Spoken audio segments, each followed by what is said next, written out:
Hello, good evening, good afternoon, whatever time it is where you're with. Yes, it's Sunday, it's time for another live stream.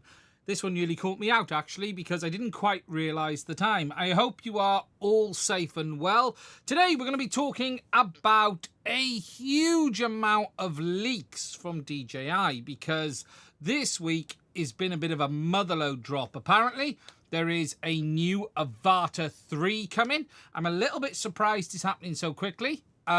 Neo 2, that doesn't surprise me. But there's also real talk of a new Osmo action that might actually be perfect for FPV. Another Osmo or an action camera very much back into the size and design area of what we had with the DJI Action 2. We're also going to be talking a bit about HDZero are now shipping from the US. So I just want to highlight that. Which is good news. We're going to talk a bit about Betaflight online configurator, because this looks to be the future. It does appear that we are moving more and more into a world where actual downloadable configurators are not going to be the thing. For instance, today with Betaflight, you can get version 11 configurator online, but it's only version 10.10 available as a download to install on your PC. And we're going to talk about anything else that comes up along the way as well. Now, I was hoping to fly today and yesterday, and unfortunately I haven't been able to because it's been so windy. I don't know if anyone else in the UK has noticed it. It has been crazy windy here, considering it's been so nice. The weather has been really good, but the wind is just nuts. So, and it hasn't even calmed down in the evenings either, which is a bit of a shame. There is always tomorrow, so I'm going to try again tomorrow. I want to try and get out and fly two things, actually. I need to start the testing of the T3 system, because I've done all the bench work, but not the actual flight work. And I need to fly that Ruby build, which I just haven't had a chance to do, which I'll talk about later. Now, for those who watch the channel regularly, you might have seen I put my first video out this week for quite some time. For the last 3 weeks, actually, a proper video. For those who didn't see, it is this one here, if I actually go on to it, because it's actually quite an interesting one, and I need to make some thank yous on this, and I hadn't done that yet. But I want to say a big thank you to a few people. It is this video here, for those who haven't seen, which is the DJI, let me mute it, the DJI 04 CADX HDZero Ruby OpenIPC Edge T3 Digital FPV Difference in History. God, that is a title, and I really struggled with what to call this video. But this one was always meant to be a bit of a tidying up of some of the info that I talked about in the past. I put videos out on this subject before, putting to bed some of the complete nonsense and sort of there are still people who think Avata is DJI or Avata stole DJI. We've never said that's the case, but also wanted to try and tidy up some of the stuff that I've said in the past that wasn't quite right. And it's not that I was saying it intentionally wrong, but whilst trying to make this simpler to understand, I'd labelled certain things in ways that didn't really make much sense from a technical standpoint with regards to the truth. So, for instance, I've explained in the past that the difference between DJI FPV and O3 is like adding an NVIDIA GPU to the ear unit. That really isn't correct, because they actually replaced the CPU and the GPU. It's a bit like turning your existing PC into a modem and they building a new PC. But it was a bit it's always been hard to explain this stuff. There are a few little things that I still haven't got 100% correct that I was told off for. I have some people who tell me off for this stuff. What is very interesting in this video, and I'm actually now sitting between two camps, and I know I'm going to be careful what I say here, because I know there are people I trust 100% in what they tell me, without doubt. And there are people who are providing information on their side, and there are other people spouting information in. And for instance, I highlighted a post from the developer of Ruby FPV, which I think is it's a good post, but there are even question marks over how accurate and true that is in reality based on perspective. And what I mean by this is this: when it comes to this stuff, there are people on the custom SDR side who know an incredible amount about RF engineering. I can't go into it much more than that. That tell me that there are much bigger differences between how even modified Wi-Fi works compared to an SDR and the benefits that SDR brings. And then you've got developers within the open source or like Ruby FPV, OpenIPC space, those space, who completely play down the differences between them and say things, and even like the developer of Ruby, and none of this is a slight against the developer. My point is, I have people on both sides telling me different things. I have, you know, the open source Ruby guys, the guys going, no, we can do almost everything with Wi-Fi. And then I've got people on the other side going, that's complete bollocks. They are really restricted in what they can do. And there are massive differences between why, there are big reasons why DJI, Avata and others went down the road they've gone down. And there is a really fair point to be made here. And this fair point is, there has been no manufacturer with any amount of money that they've put behind it, including Skydio, Parrot, and others, who have ever built a Wi-Fi or Wi-Fi derived link that's been anything close to what DJI and Avata can even do today.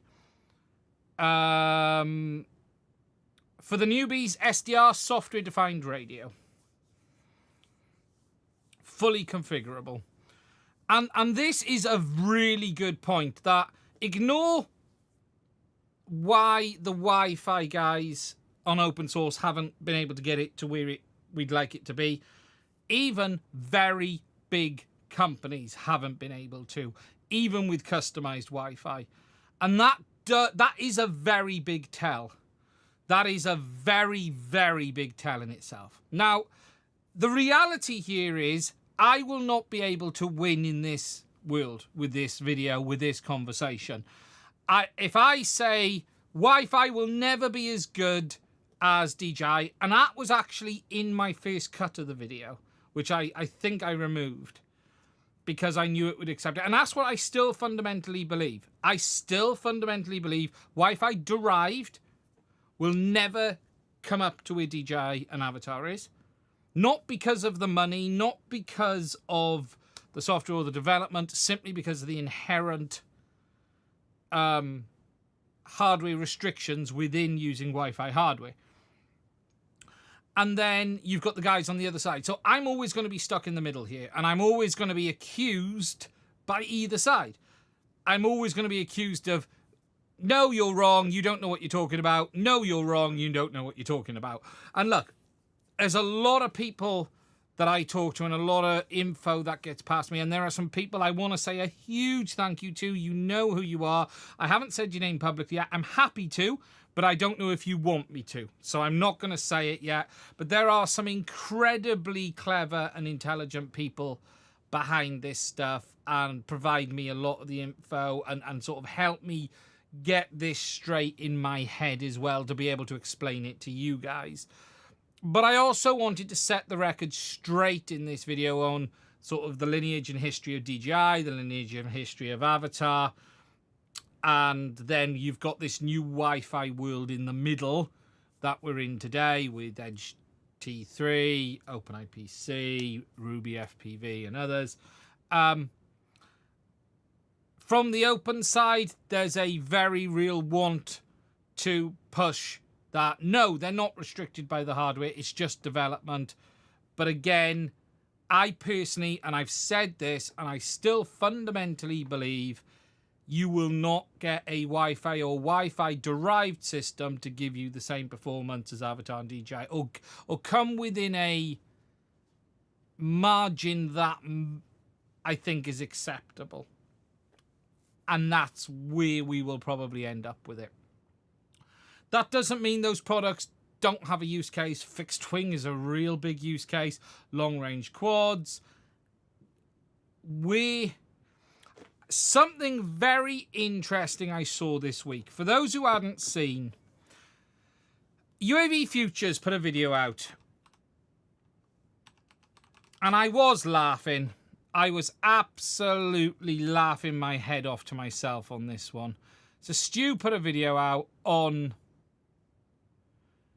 this SphereLink system. Now, I haven't seen this system myself. It's another cheap one, $61. For those who haven't seen, it's this one here.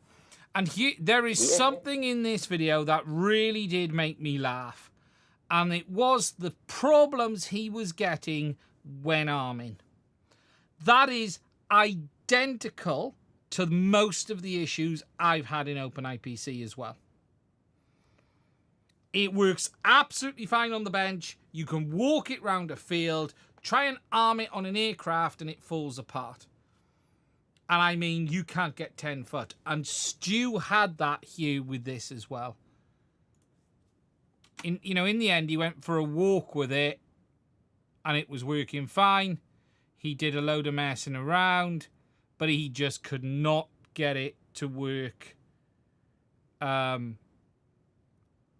I did laugh at his goggles setup. Fair play to him. So yeah, there's a long way to go. There's a long way to go before we get to, and look, here's the truth, right?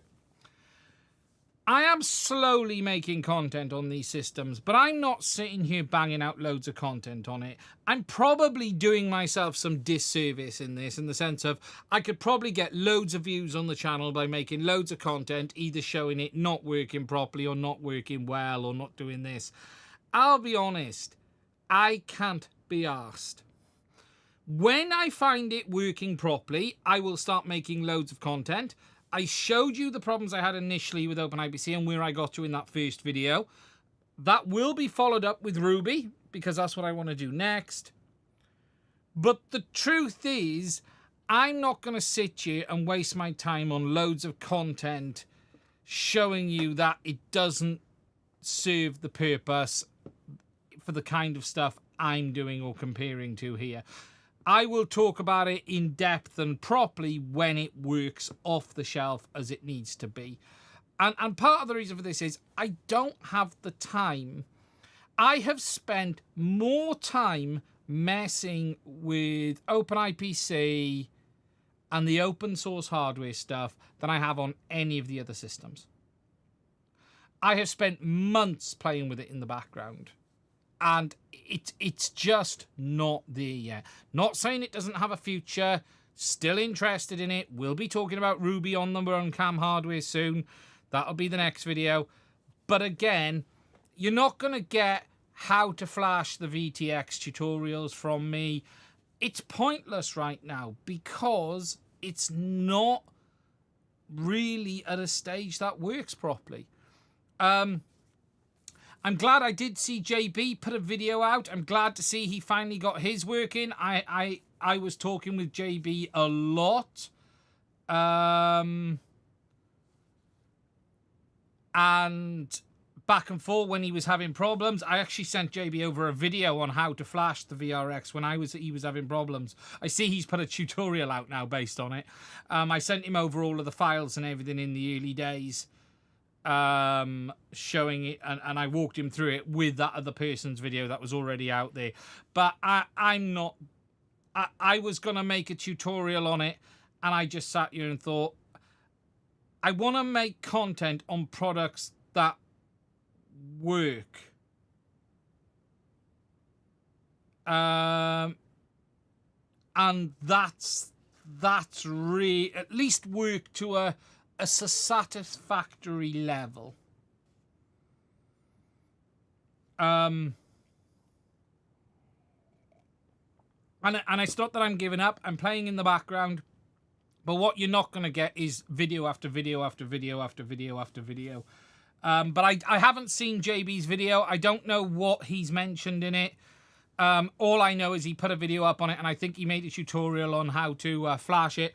And I was glad he got it working, because he was having a nightmare with it when I spoke to him. I think it was in April I was talking to him about it, and he was having some real issues with the Runcam VRX. So, yeah, that's where we're at. But look, I hope people enjoyed that video.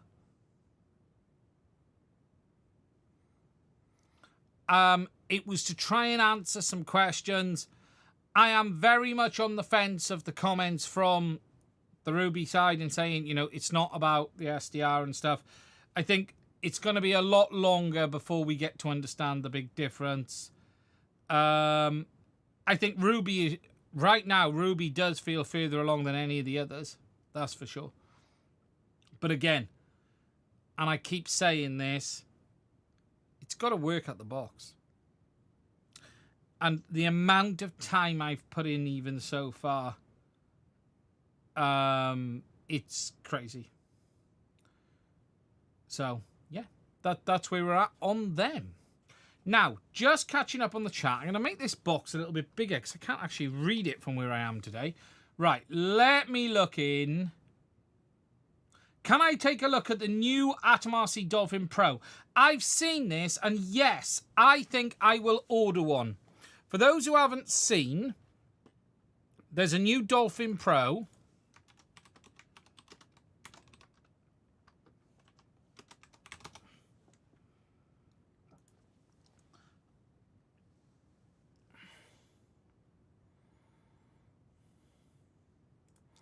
Is this, here we go.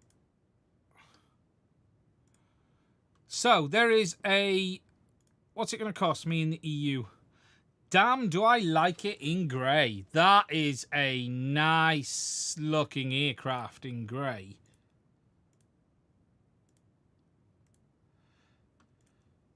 It's nice in white, but I prefer it in grey. So it's available as a kit version for $99. RTH, I'm guessing that's ready to fly, is it? RTH. That looks very cool.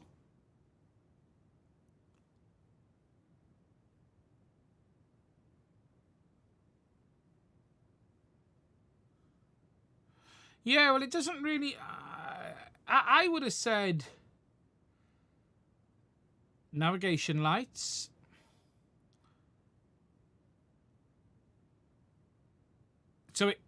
So I'm just looking down on the specs. Very cool. I like the look of this. That looks really cool. So, here we go. Here is the specifications. Pre-installed phone, which, okay, so you get the plug and play plus S and the return to home. Comes with the motor and ESC and servos. So you get the flight control and GPS on the return to home version. I'd probably just order the return to home one, if I'm honest. 405 Navi Dulex flight controller. And GPS. Small print says the grey foam is denser than the white foam. Okay, interesting.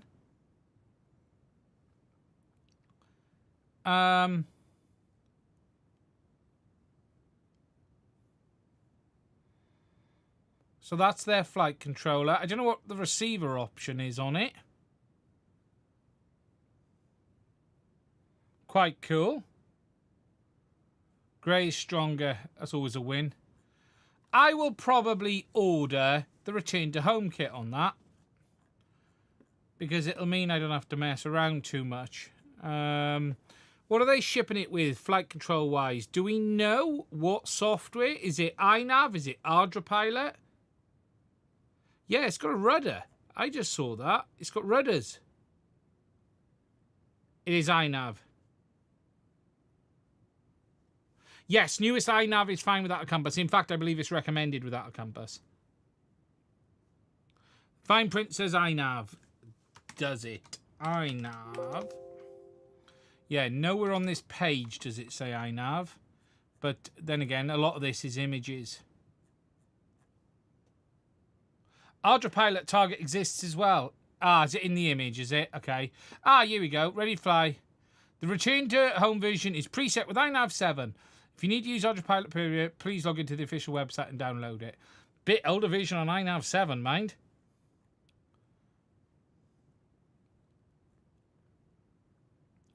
Looks cool, though. I like the look of that. EU, grey, return to home. It's not available. Notify me when it's available. Absolutely, we want to have a look at that. Yeah, I like the look of that. Definitely like the look of that indeed. Steve Jobs asks, will the Neo ever become compatible with the goggles Integra? Probably not, looking at it now.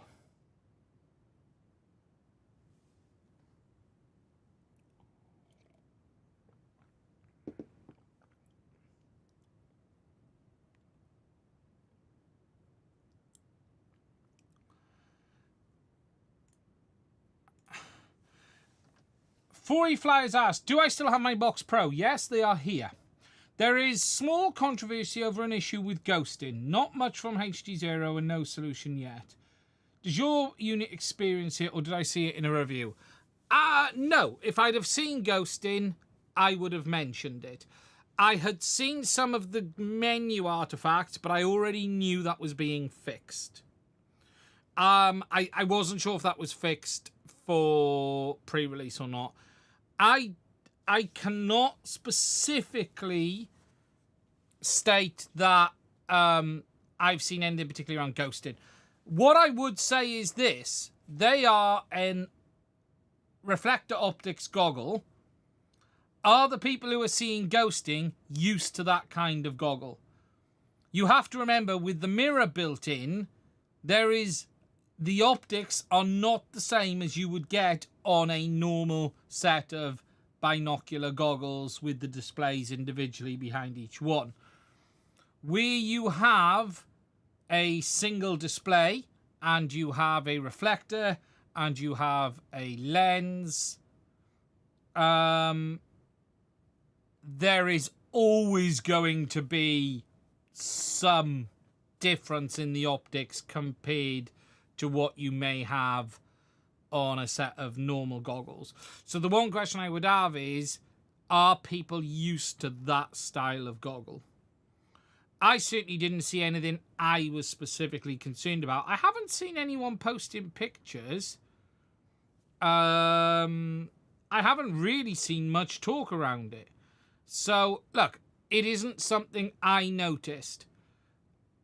If anyone's got any posts on it, please share them with me on Discord if you can, so I can go and have a look exactly at what people are talking about. What I will say is this. If you're expecting the same optical quality as an OLED display lens with binocular optics, it's not going to happen. There are always downsides to a thing, and what I don't know is, was it something I've subconsciously ignored because I expected it, or have I not seen it? I don't recall anything off the top of my head.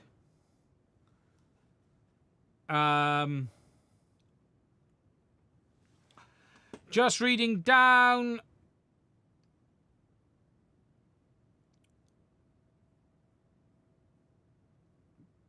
I did Goggles 3 antenna mod with QRC 13dB patch and they work like a charm.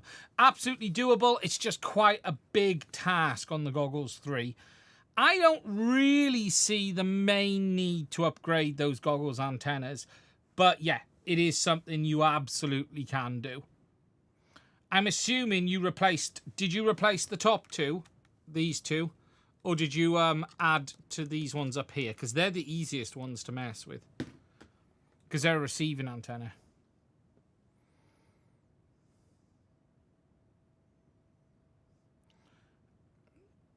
Reading down. I like my Dolphin Pro too. Would I recommend the light on a 5-inch budget quad? Not really. But we'll talk about that in a minute. Is it possible to add the ELRS backpack to the Box Pro goggle to upgrade them? There are UARTs in there, but you would have to get info from Carl. There are UARTs everywhere in those goggles.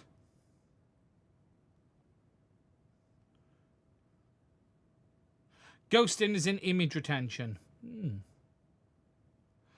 Would you suggest upgrade the Avatar Goggles X coaxial cable to increase penetration? No. I don't see any reason to touch... I've seen these posts on Facebook. People testing and replacing the antenna coaxes on the Goggles X. No point. Complete waste of time. Don't do it. In fact, you're probably going to cause yourself more problems than you solve. I see zero reason to touch those cables. It's not going to make any difference. Any difference at all. It's going to do zero. People are putting way too much in on the patch cables. These goggles got 4 antennas. Complete waste of time.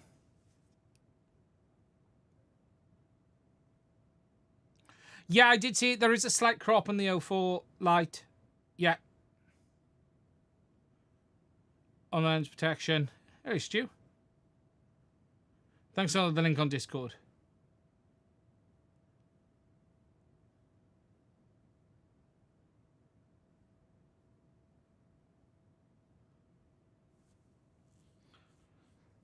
And just attach the antennas with Velcro. Very cool.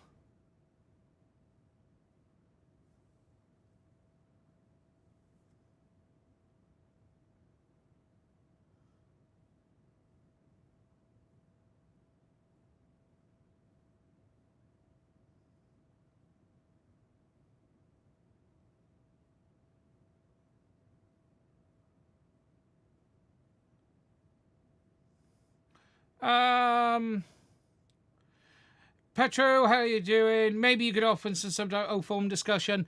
I think it's pointless because I think that when it comes to the differences, so look, the open source guys, yourself and the others, and look, this is not negative, but my point is really this. You guys are adamant that there is no fundamental downsides to using the hardware you're using.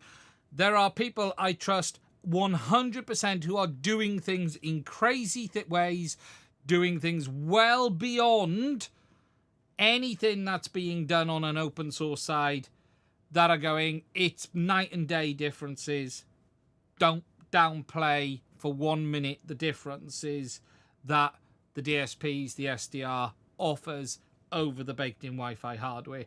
And the truth is, as I've said already, no one will win in this. I can't win in this because you're always going to be on your camp saying bullshit. They're always going to be on their camp saying they're wrong. Where do I personally lay my trust? I lean their way because I know them and I know the stuff they're doing and they make some very, very good points. But everyone's open to their opinion and that's how it's going to be. The truth is an open source project or any project based on that really going to say things that are detrimental to them? It depends how truthful they are. You can't win here. My point is, you can't win. Or I can't win. Because you're always going to have one side saying they're wrong, and I'm always going to have one side saying they're wrong. That one side who there are people who won't even talk about this stuff publicly because of what they're involved in as well. So, yeah. So that's, like, I probably must beat that to death, so we'll go there. You know, it's just, it's which way we end up with it. So, yeah, okay. Next, I'm going to quickly hop on to the leaks, because it's been an interesting week on leaks on DJI, and some stuff here rather unexpected. Now, I have said this year that I was aware that there's probably going to be a Neo 2, but I am not aware of an Avata 3 in the pipeline. However, it very much seems like this is going to be happening, because there are images bouncing around here, which does look like the Avata series. Much bigger. That camera looks massive on this.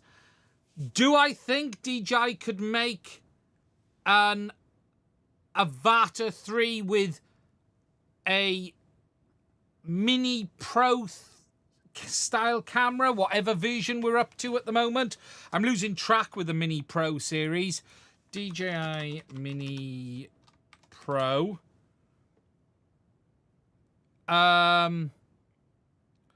Mini 4 Pro is probably the latest at the moment. Let's go to DJI.com. Could DJI really put a big camera on? So we've got the Mini 4 Pro. Go to the specs. So this has, what sensor size have we got on here at the moment? 1/1.3. So this is on par with, I find it hard to believe going 1 inch, but could there be a much bigger camera module? It certainly looks like it. What I can see DJI doing, and I'll tell you now, because look at the trend on their drones, I can see them pushing a fully vertical view of Avata 3. If you look at the angle on that camera, I think that can go full vertical up and down. So I can absolutely see DJI doing a full vertical up and down on it. That I think is probably an absolute no-brainer. But that gimbal there looks massive in comparison. Are you going to get a 1 inch sensor on that drone? I don't know. I just don't know. Back to 4 blades, props, yeah. But I think they would definitely do a vertical up and down. And look, this could even bring it into alignment with this Mini 5 Pro, which there's apparently coming. You know, there's leaks for DJI Mini 5 Pro. It's pretty much not far away. We believe it's not that far out. I was just trying to see what the specs apparently are. I wouldn't be shocked if they did something around this. It makes sense. So that, look, I think I wouldn't be shocked. Someone just asked, 05E unit?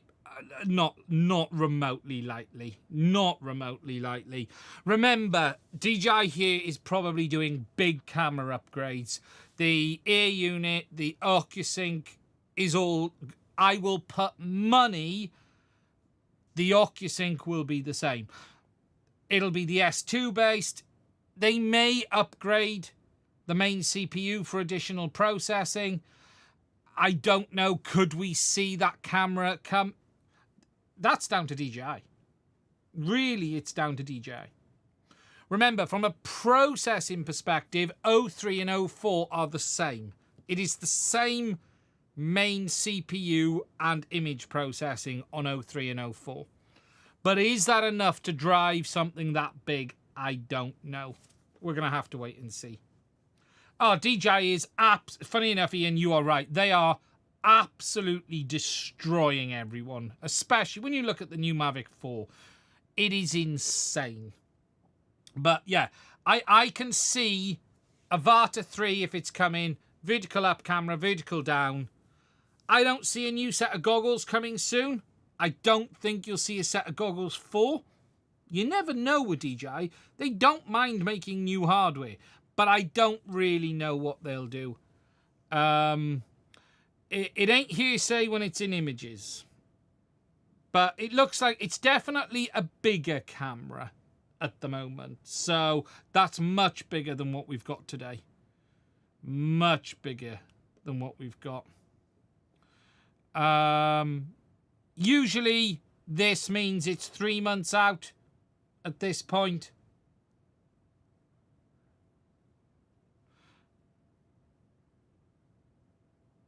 Usually you see in about 3 months. Something like that. So there's also Avata, sorry, not Avata, Neo 2, which, look, I think that's been on the cards for quite some time. We'd heard about this ages ago. There's another picture for the Neo 2 down here somewhere. There it is. It's actually wrapped up there. It's funny in China just how DJI test their products just out in the streets. You see this all the time. These images come out all the time. But yeah, Neo 2 looking like it's hiding in plain sight. What is incredibly interesting, and this is a biggie, there looks like there's going to be an Osmo Nano. Now, this could be very interesting for the FPV world. Since the Action 2, there still really hasn't been a great camera for FPV. Arguably, the Action 2 wasn't even great for FPV. From a form factor perspective, it was pretty good. The new GoPro still doesn't really get there. And the 13 was a joke of a release. Could DJI do something very cool for us? You never know. It never know. We could be seeing something very, very interesting, especially around this old form factor. But yeah, it looks like Osmo Nano and Osmo Display. So there's 2 FCC reports. I guess it's going to be an updated Action 2. Which is cool. And this could be very cool for FPV. And what would be amazing, DJI, which you won't do, any chance you make it compatible with the Action 2 display. So for those of us who've already got it, we don't need to buy it again. I know you won't, but I'm going to ask anyway. But yeah, very, very interesting indeed.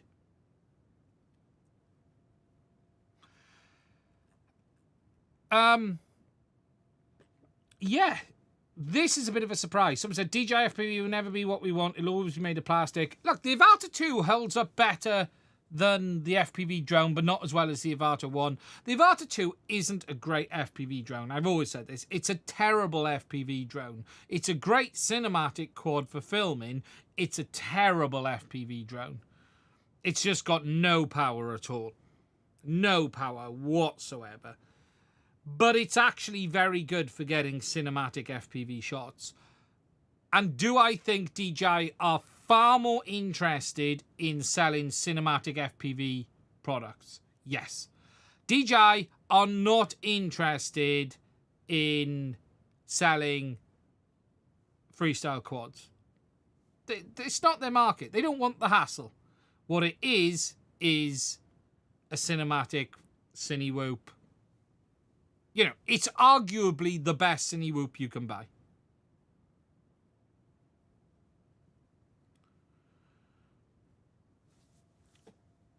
We need a potato too. So, yeah, interesting. As for timescales, look, I know I have had nothing leaked to me, nothing from my usual sources. No one really even knew about this until this has landed. It's a busy year for DJI. That is for sure. But look, we could be months out yet. Yeah, I still think it's a bit early for the Avata 2. If you want my money, September time is what I would say. But literally, there's nothing I know at all on this thing at the moment.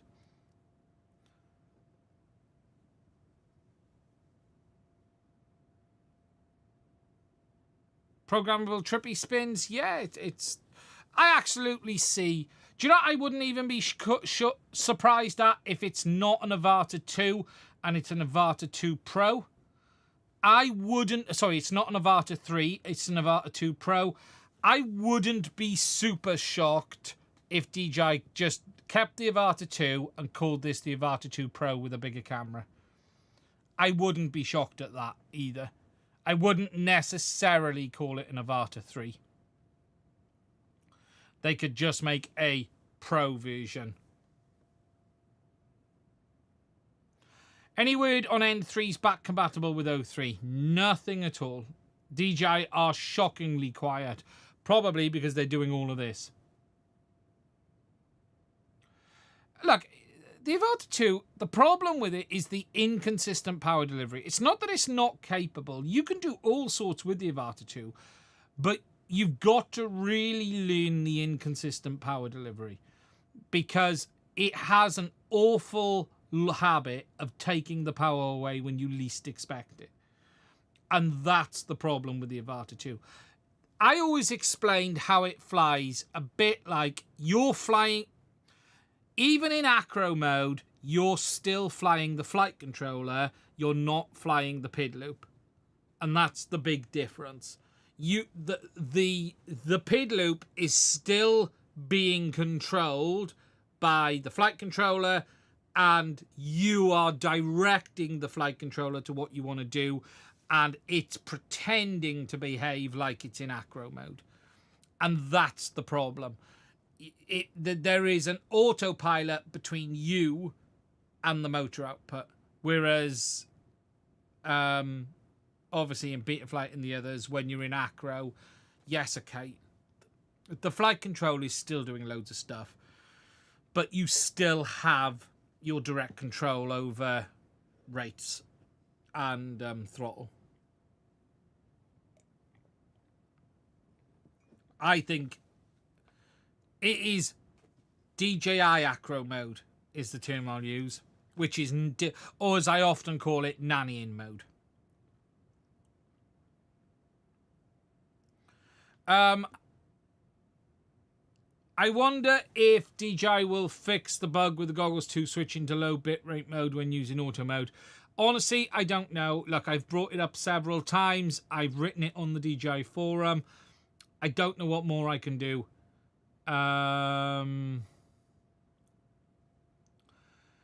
Stephen said, stupid question. I have DJI Goggles 3. After looking online, there are no patch antennas that work with them. Are they good enough? My opinion is there is no good reason to upgrade the antennas on the Goggles 3 as they are. Unless you're flying long range, are you having problems? If you're having problems, then don't worry about it. If you're flying 24 kilometers and you're doing long range, remember the 24 kilometer limit, and you want to be able to get the maximum, then perhaps it's a benefit to you. 99% of people, it is not. And it is quite a big mod to do them. It's not for the faint-hearted. Vorlex, Voglex, what was the name of the connector again on them? I can't remember off the top of my head. It's on my Discord. I need to add that to FPV Wiki, actually.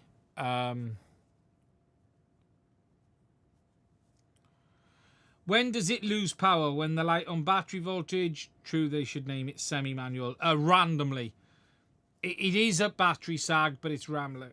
MFXH4. I can't remember what it is. Yeah, it's one of those. It's one of the very small IPX connectors.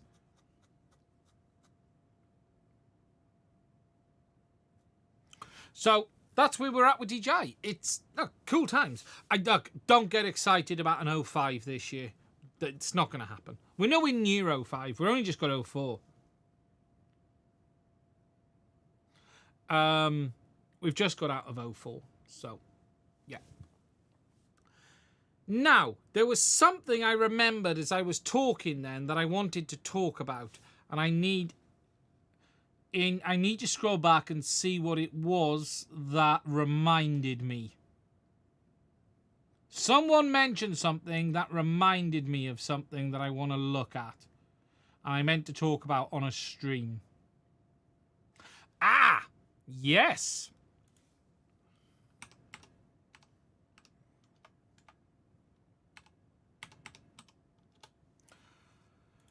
Whilst talking about antennas, TrueRC have released something new. And I need to now find where they have it on their website. Because TrueRC have released something a little bit crazy, but I don't know where it's listed, unfortunately. And I might need to go find this on the TrueRC Facebook blog. So give me a second.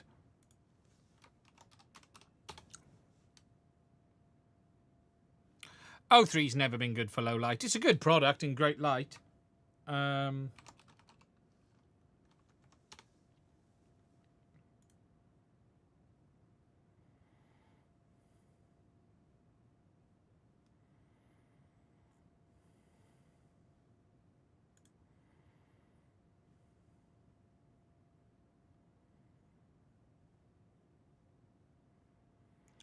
And here it is. Found it.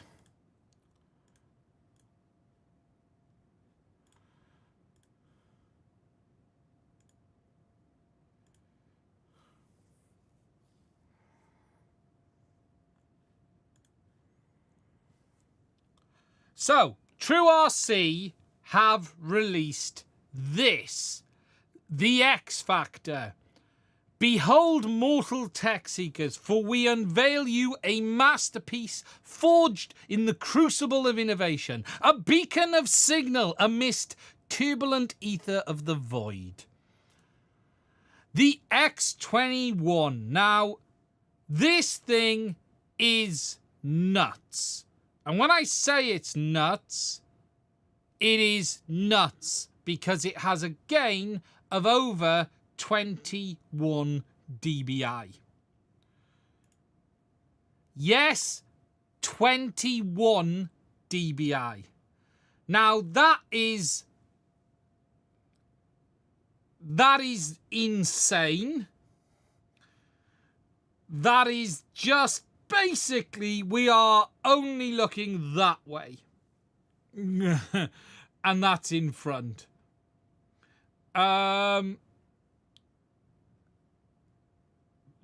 Crazy antenna. Absolutely crazy antenna. Now, the field of view on it, beam width is 15 degrees. That's pretty narrow. Like really narrow. 5.8 gigs, 21 dBIC. 5 gigs, 16 dBIC, supports 4.8 to 6.3 gigs. It is 252 millimeters in diameter, and it weighs 255 grams. I just want one of these, just to have one of these. These, look at the lobe on that. That is...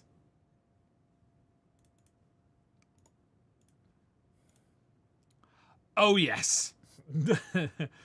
That is how you do it. You want a directional antenna? Yeah, we'll give you a satellite dish, is what we'll do.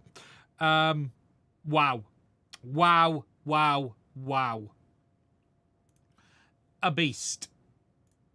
Looking at the lobe there from the 90-degree angle, that's just insane. Just insane. What a piece of kit. Yeah, you'll need stepper motors for that one. You will absolutely need stepper motors to move that around. Oh, we'll have a look at the Whoop V in a minute. But yes, this is just crazy, crazy, crazy directional. And it's just very cool because, look, for those who don't understand, look, there's no magic. And I I have actually a great video on this, and it is great because it was made in help with Hugo at TrueRC. And I actually did a blog post on his website as well about it when I worked with TrueRC a little bit on that. And I have a video on antenna gain and understanding. And the one thing people just don't understand about antennas, see, antennas don't improve signal. They don't increase your signal. They don't. An antenna is very simply a collector, a bucket. All you are doing is directing or collecting that energy either around you or in a very specific direction. So a 21 dBi gain antenna is highly directive in a single direction. And it's that simple. You know, an antenna doesn't make more signal. It simply is more sensitive in one direction than it is in others for reception, or it directs your RF that you're putting into it in one direction more than the others. And it's incredible bit of kit. Someone said he also has a new Whoop antenna as well then, is there? Let's have a look. I'm guessing they're 5.8s. I'm guessing it's Omni. Should I search for Whoop?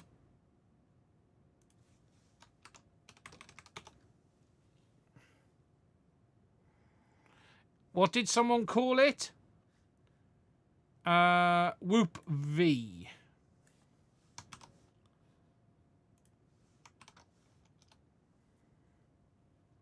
Not seen it on the website.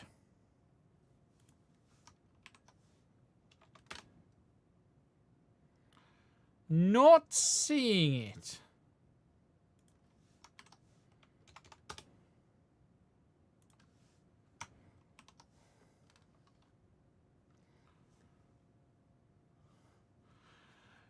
No, an antenna does not increase the strength of the signal. It directs the signal you have in a specific direction.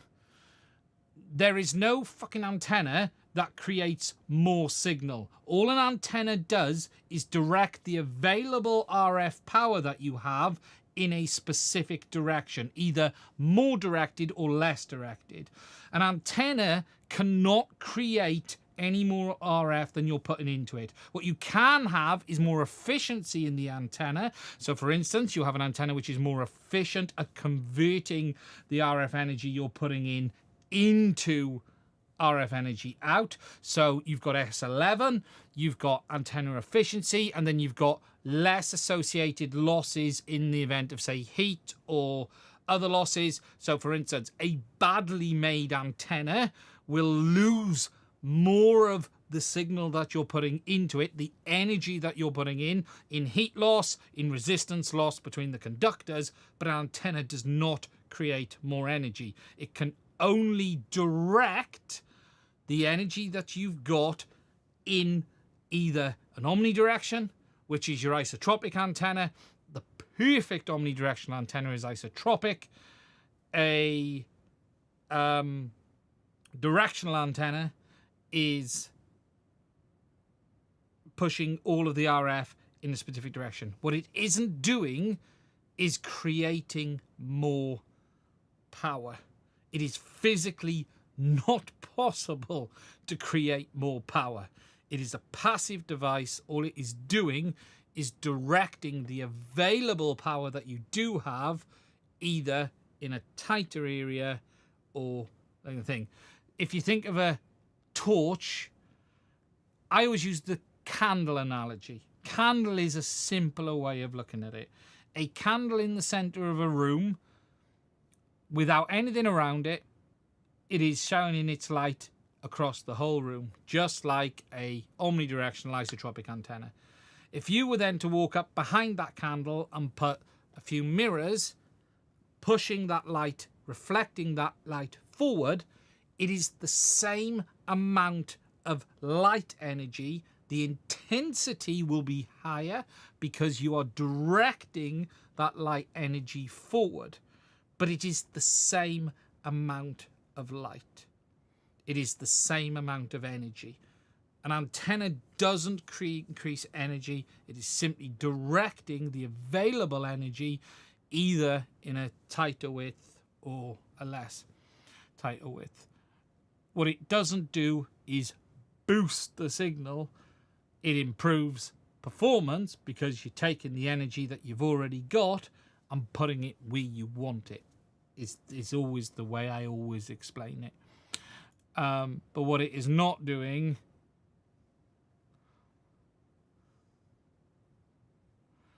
is changing the amount of power that goes in. Okay, so there's also apparently a whoop antenna as well. So pretty much, yeah, can't find it, but they've got a whoop antenna too. I meant to do that one because I forgot about it. Now, before we move on, that's pretty much all of the DJI leaks. Someone asked, what you're saying there? What's your opinion on improving the penetration on the Goggles X? TrueRC X's, it's about as good as you're going to get unless you're going to go to that thing.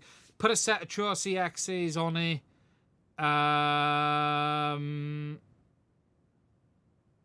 And that's about as much as you can do.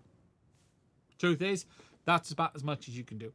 Remember, it is the top right-hand antenna that transmits... Sorry, I've forgotten myself, and I made the bloody video.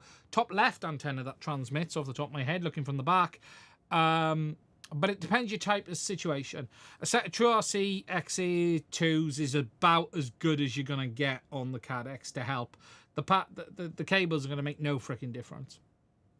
You're not going to, if your penetration isn't good enough, you are basically banging up against the wall. That is the inherent design of the Avatar system.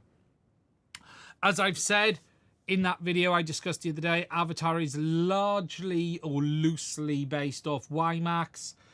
That's where Artson's history and legacy is. The people who've been looking at this in depth really do believe it's still sort of got its WiMAX heritage, and that's why Avatar Avatar and DJI are still leagues apart in where they're at. And look, DJI is uncatchable at this point, if I'm honest. From a wireless video perspective, it's game over. And I'm not saying it's perfect for every use, because it isn't, because if you want low latency, it's HDZero. And I even think DJI have given up on the low latency side of it. They're just not interested. What's quite funny is DJI gave us back in 04 what they took away on the V2 system. Because remember, 03 had higher latency. They've basically given it back with race mode. DJI is not perfect. They do stupid things. But from a video perspective, they're just so freaking far ahead. It's crazy. It really, really is crazy. Can you be my FCC issues lawyer? Proud Canadian, big country, low population, gigantic antennas. Playing with an adjustable flashlight.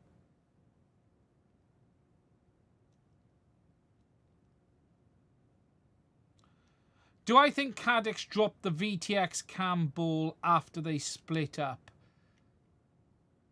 I don't quite get what you mean, Jason. Been meaning to ask, do I think CAD-X dropped the VTX cam ball after they split up? Do you mean after they split up with DJI?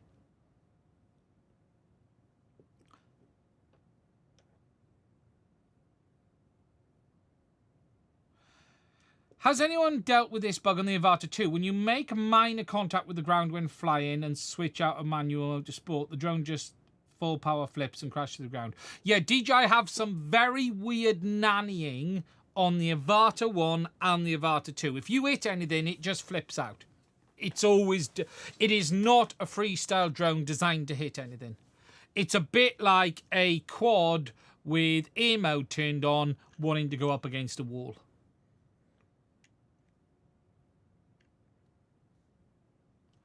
I hope Orca makes some noise somehow. Look, I don't think Orca are going to be in the digital world. I just don't see it. I don't even really think Orca are in the FPV world really now. Orca have stepped out into military. They're still doing some cool stuff, and I do like what Orca do. I have to say, I really did like what... fuck, That's a point. I really did like what they do with the FPV quads. Someone has just asked a really interesting question, and I'm annoyed because I've missed a section on that video that I was meant to put in.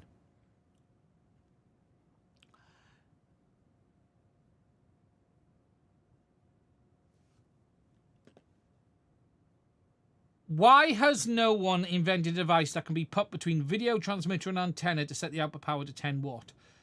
They have. They exist. They've existed for the off-the-shelf DJI consumer drones for a very long time.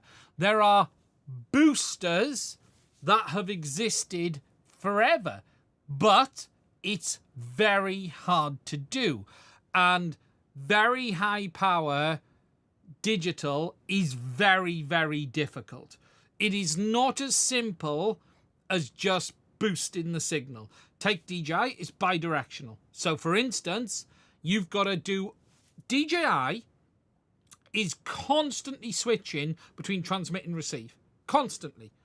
For instance, DJI analog transmits a signal that's constantly transmitting all of the time. Digital doesn't. If you look at digital on spectrum analysis, if you look at, say, an OFDM signal, which is 40 megs carrier, you have hundreds of carriers constantly pulsing back and forth, up to 256 on QAM 256.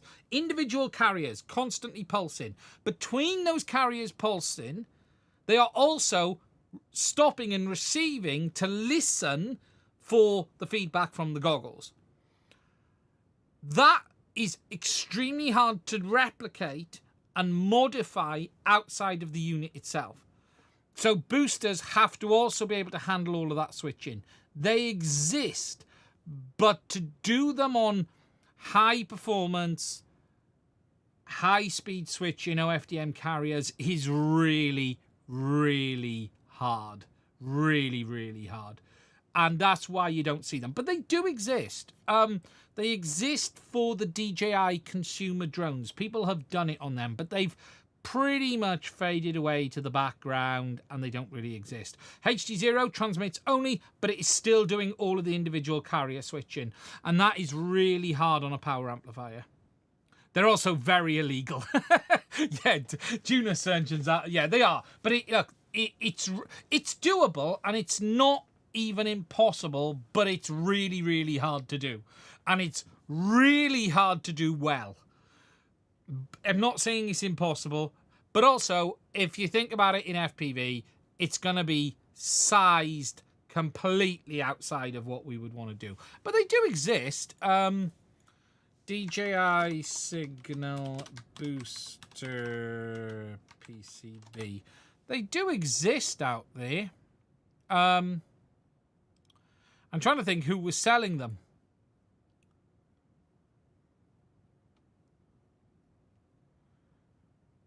You know, they're even on the likes of AliExpress. But these are really not very good. Artson, NLD was doing them. But look, you can go on AliExpress, look. They exist. But you're going to bolt that on your ear unit. Are they still selling them on it? Are they still available on NLD? Ah, see, NLD does them. There we go. So, NLD has them available for DJI drones. They're there. You can buy them for Mavic 2 series. $179. So, they do exist. You can actually buy these today. Actually, I had a conversation with NLD over these ages ago. I've just remembered.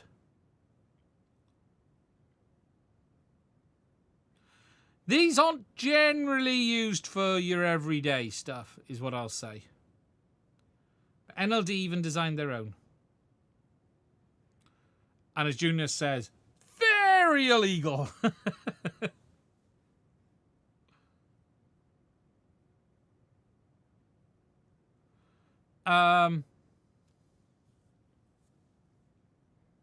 Very illegal. Someone asked, do I have any more information about the Artson new SoC? Yes. And I forgot to put it in that video. It's not magical. There are drones out there today using the new Artson, one of the newer Artson SoCs, off-the-shelf consumer drones, not drones that are in FPV. One of the biggies is actually on Amazon, and I need to go and find the name of it. I can't remember what it's called off the top of my head. Artson have somewhat gone down the same road as DJI by the look of it, where they're separating off the RF chipset from the main SoC. We haven't seen anyone in the FPV world do it yet. We were sort of hoping the T3 system would. It hasn't. Let me find what the drone is called that's using it. Something.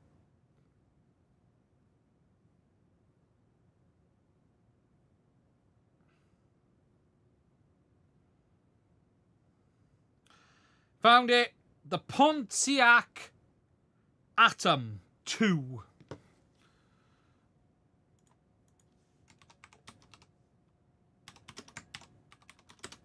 This drone, no, that's not it.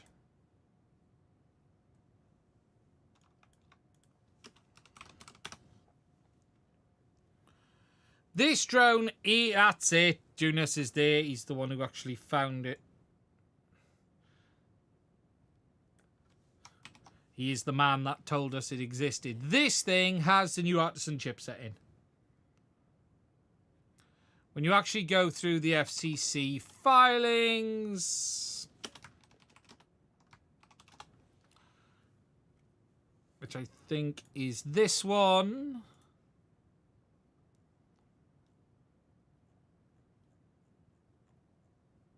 Trying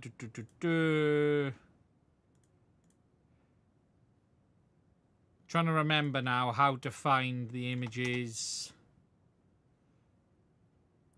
Internal pictures. Haha. It should be this one. If I'm right. No, that's the remote controller, is it?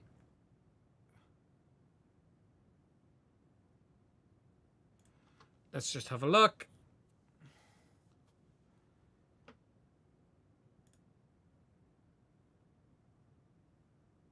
They are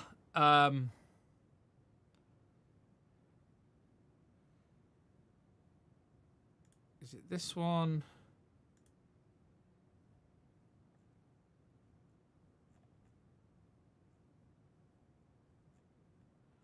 No. It was a bit awkward to find every time I've tried to find it.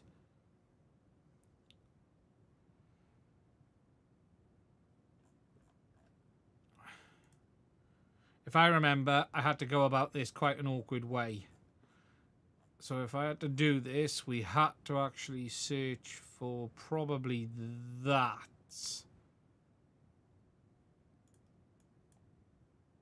I think it was that I had to search for. And then this ended up coming up with somewhere we managed to find the documents for it.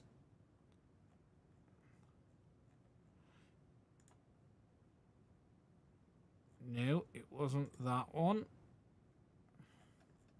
It's quite awkward to find this, and I have found it before, and I seem to have lost it again.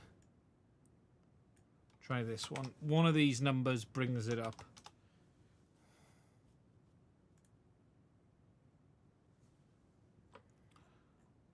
I'll have to go digging. I'm sure I've got a link to it somewhere.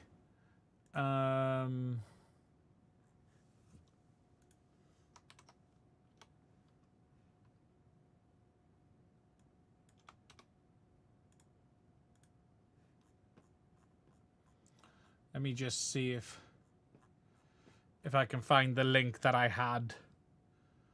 I found it. I found a bunch of stuff on it and then lost a bunch of stuff on it and then found a bunch of stuff on it and then lost it.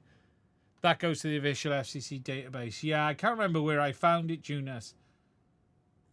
I know it was shared, and then I found a load of links, and you found a load of links. And then it was...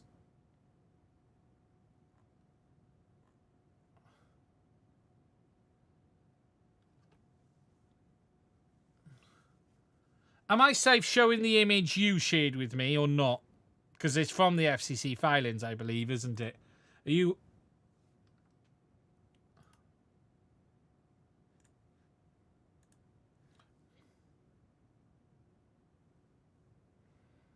Because I've got that, I just can't find the actual link to the FCC filing now. Which I've lost. I've got it. It was a weird one to find, if I remember. I'll wait to do it before he tells me off. Catching down on the chat. Happy Sunday.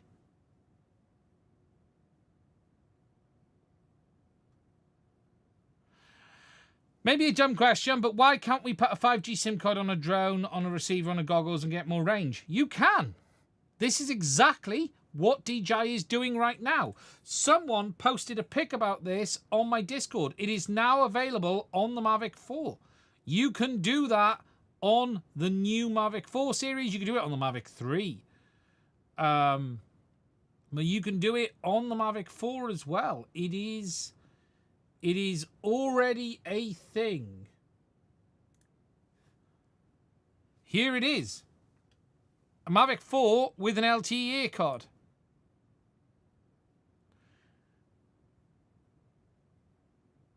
It exists already.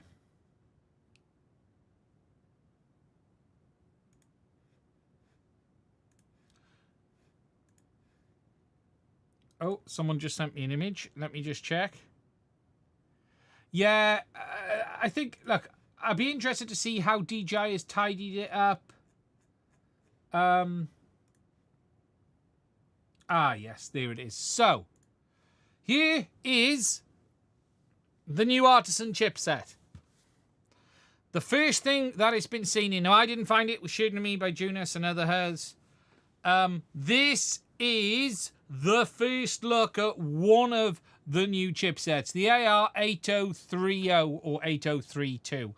Now this is in that Pontiac, is that Pontiac, I think we've called it, the Atom 2 drone.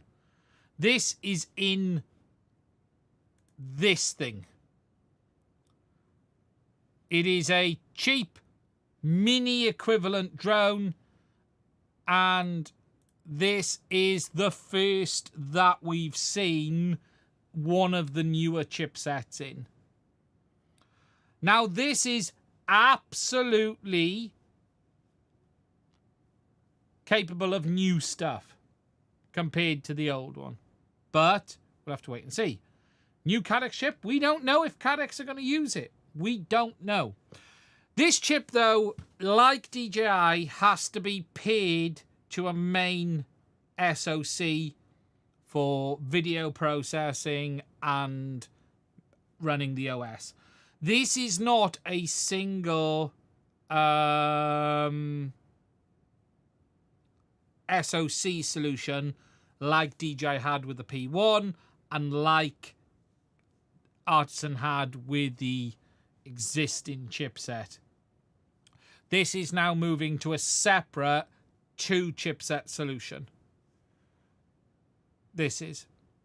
So if Cadex wanted to use this, they would have to pair this with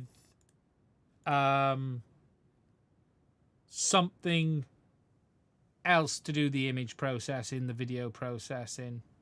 We'll have to wait and see. But it exists. It's out there. Cadex could use this if they want to, but they will have to do a lot more. Yes. So thanks, Junus. You are amazing. So here is the info on the new chipset. 150 megahertz to 7 gigs full bandwidth wireless communication SoC based on a RISC-V architecture. Integrated baseband, RF upper and upper layer communication protocol stack, and it uses a RISC-V CPU with a main frequency of 400 megs. But this is modem. Is the simplest term to call this. Modem. It's not quite as simple as that, but it will still need a main SoC for running OS, video image processing and everything. And again, it's quite interesting because DJI had decoupled the RF from the video and OS, and now it looks like Artson are going down that road as well. But are CADX even capable of building something around this remains to be seen. We just don't know. Yes, it's... Jonas says it's something between an S1 and S2 with the transceiver built in. Yes. Yeah, what is actually really cool about this, and I wanted to talk about this in that other video, this integrates the IE1000 or the IE2000 that you have. IE1000 on DJI side, what CADX call the IE2000, which is complete BS, into it as well. So this... If you actually think about this, DJI is actually a 3-chip solution. If we call... So what you have E3T, S2, IE1000 transceiver. 3-chip solution. You've still got your power amps and all your other stuff. This would actually allow for a 2-chip solution. Main SoC, i.e. the E3T, and this. You wouldn't need the separate transceiver. This will actually has that all in one, which is quite cool. This is actually quite cool. But that is probably going to take a lot of... I don't know how CADX is capable of delivering on this. Truth is, we don't know what new chipset CADX are using. CADX told me when I spoke to them last that their system is not based on OpenIPC. It is their own in-house design. Does that mean their own in-house chipset? I find that very hard to believe, but let's wait and see. Could they build a system around this and another SoC? Absolutely. But it's going to be some work. You're going to need to have... This isn't easy to do. It isn't quite up to DJI's level, this, with the S2, but it's better than what they've got already. But yes, it exists. It's there. As for this, this is cool. I don't know what the latency is like. I don't know what the latency is like on this. Very cool, though. What DJI is doing right now is just insane. This drone is incredible. I want this drone so badly. It's crazy. This is the first camera drone I think I wanted to buy for quite a long time. It's a big old beast, though, but my God, what a bit of kit. What a bit of kit. Okay. Just catching back up on the questions before I move forward.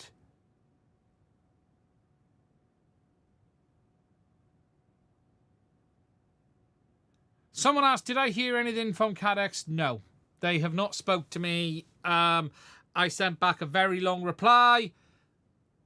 They haven't sued me like they basically threatened. Or legal action, I should say. They have contacted me not from a management perspective. Their team who handles their affiliate scheme. Remember, I was a member of CADX affiliate scheme. I am a member of CADX affiliate scheme, and they've asked me to confirm my details so they can pay me out. I'll be honest, I don't really want their money. I haven't responded after how I just don't want their money. So I don't want to tell them to keep it, but I don't give it to a charity. I don't want it.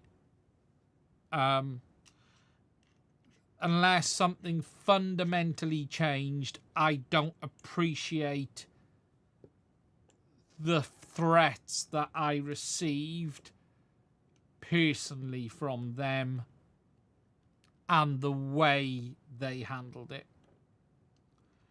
I can't imagine they owe me a lot of money. I haven't even logged in and looked. I can't imagine they owe me a lot. Cadex played a bit of a game, if people don't know. It might not have been a game. I shouldn't say it was a game. But they changed their affiliate scheme. So they, as a result of that, most of my links no longer work. So it was just a waste of time. What did they change it to? Use the money. I don't think it's going to be enough to get. Let me even see. Cadex.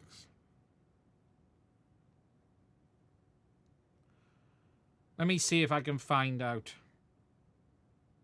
how much money they owe me.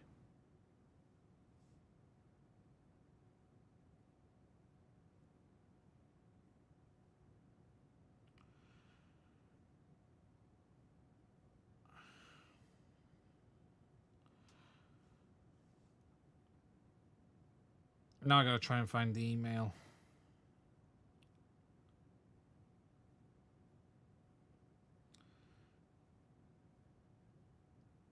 I'm now trying to find what they moved it to, because I had to re-register. But I'm intrigued actually to see.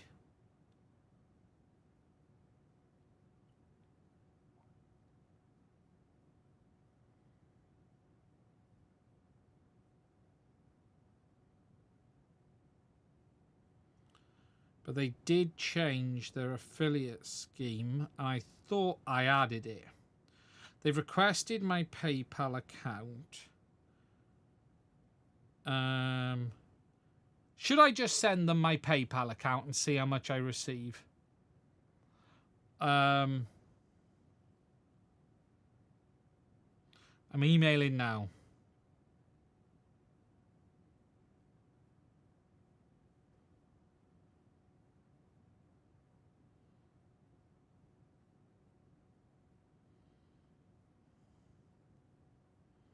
There.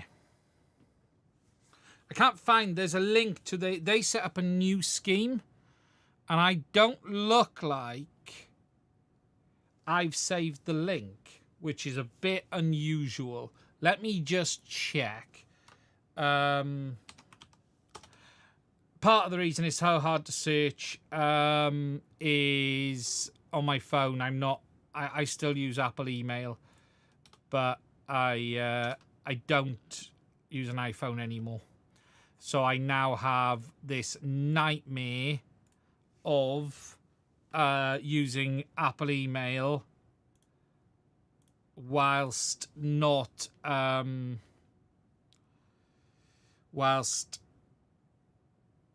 really being. So let me just put the code in 309. By not using an Apple device, and it's. Yeah, I just don't feel like I want to take money off them based on everything that happened. I just don't feel. Look, this has never been about the money.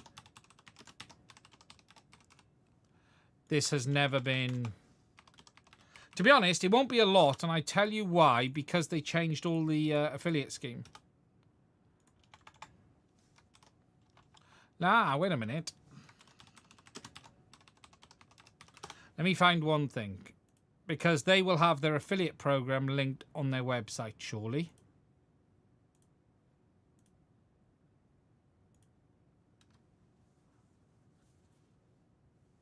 Ah, there we go. There's the new Cadex affiliate program, look.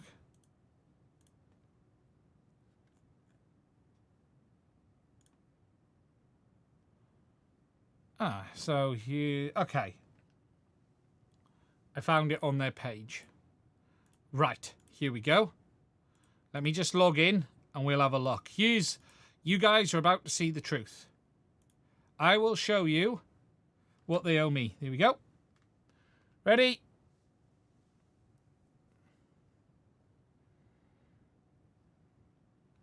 They owe me 72 pence. 72 cents.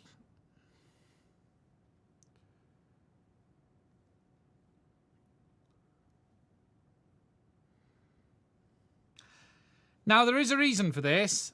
They changed their affiliate scheme.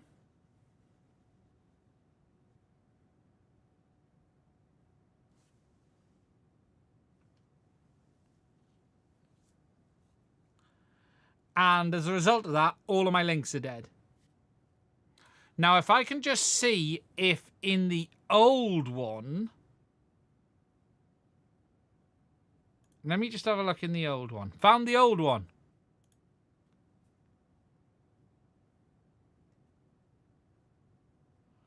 Okay, so here's what's interesting. In the old one, they owe me $103.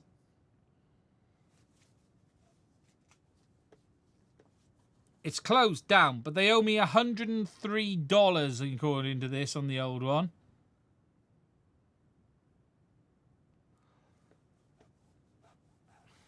So they owe me $103.61 here, plus 75 cents. So they basically owe me $104 is what they owe me.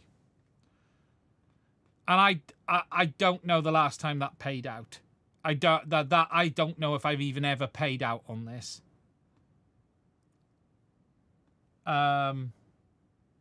So yeah.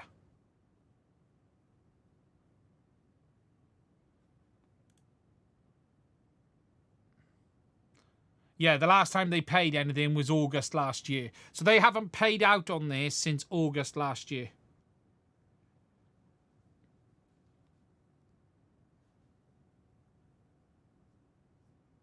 Yeah. Yeah, let's see if it turns up, is what I'll say. Let's see if it arrives. I've sent the email now. Let's see what happens. As much as I hate on Cadex, I don't hate Cadex at all. As long as I hate on Cadex for some of their behaviour, I still use their system. I still promote if I want to. You know, it would be very simple for me to just say nothing and carry on. But yeah, let's see what happens. Right, $100. Look, 70 quid in the UK. It'll cover the cost. What are your thoughts on Ruby FPV developed by a single person? What if he gets bored one day? Then he'll get bored and leave. Ruby is not open source, is it? It's got open source elements, but I don't believe Ruby is open source. It's a product by a developer. If he decides to give up, it is open source, is it? I wasn't sure if is it fully open source. I thought Ruby was elements of Ruby. Well, there are elements of OpenIPC that are on open source, so it's very much the same.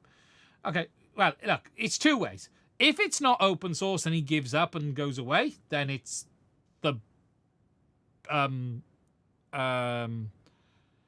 BL Heli 32 scenario. If it's the open source and he goes away, then someone else might take it over or it will stagnate. It's not really, it just is what it is, really. Look, open source, free software is free. It's free, you get it, you like it. And if you don't like it, you don't use it. If you like it, use it. And if the guy who makes it doesn't want to do it anymore, then you're left with where you are. That's really, yeah. It is what it is, isn't it, at the end of the day? Right. The next thing I want to talk about, what do you do for work before you started with YouTube? I still work. YouTube does not pay my bills. YouTube does not even cover what I spend in a year on this hobby. I am extremely lucky in the sense of I have an amazing community that supports the channel, but don't think a channel of my size pays the bills. It doesn't. It can't. It's not even. I couldn't even go full time if I wanted to. It doesn't. It wouldn't. It doesn't. If anyone thinks the only way you can make this pay is you have to slam the affiliate links or have a channel the size of JB's. Okay, my channel has grown incredibly over the last few years. Is it at a point where I could see it paying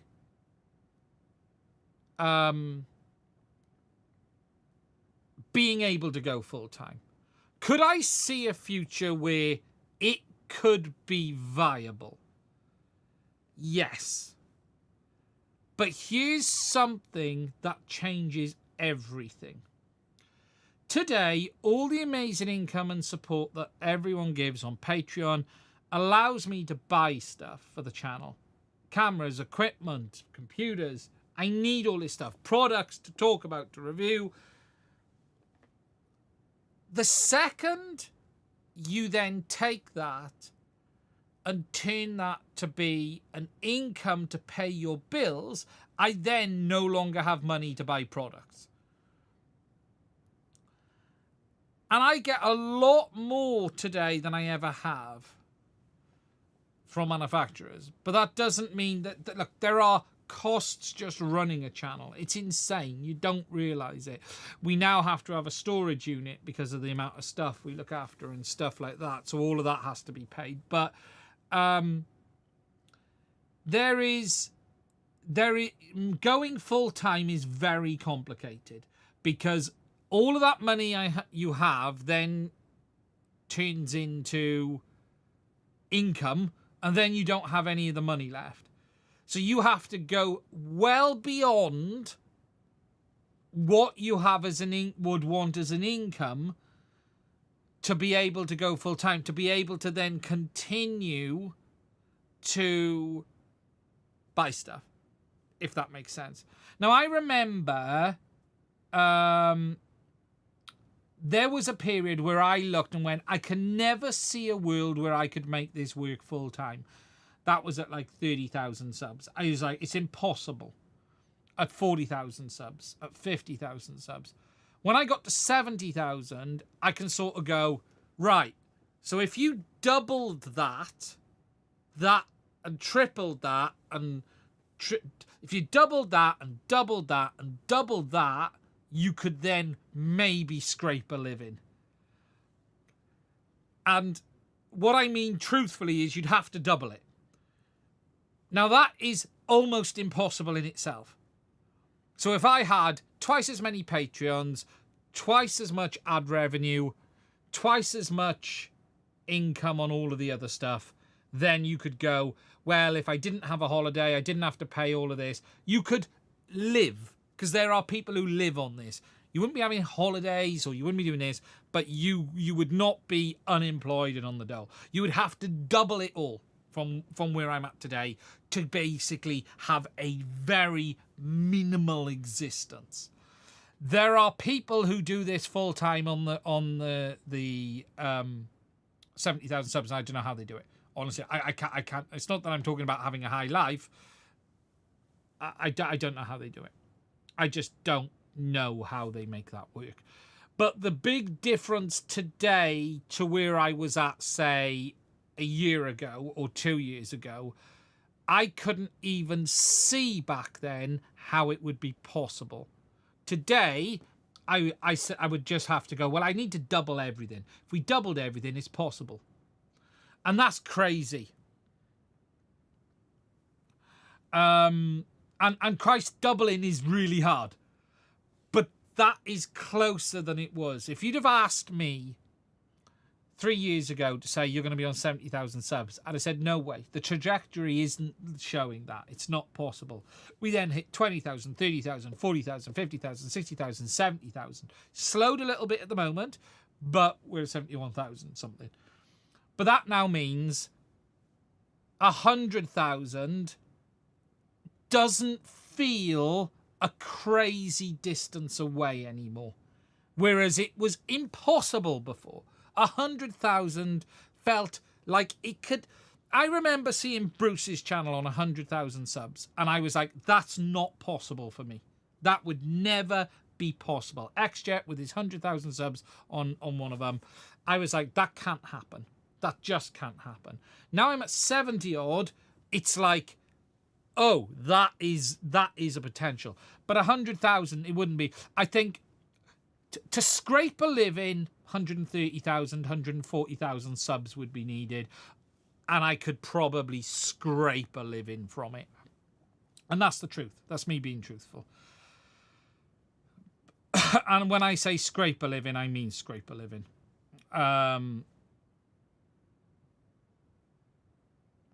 What do you think about the new Cadex Gazer? There's a comparison video. I haven't watched the videos yet on it. I work for less than minimum wage. Yeah, you issue. Look, Stu will tell you the same. Look, if anyone thinks we're all sitting here with loads of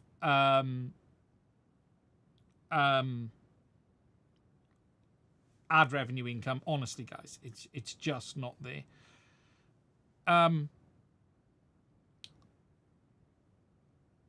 Do I think COVID helps subscriber growth? No. Very simply, the crap ton of content I put out in a 2-year period.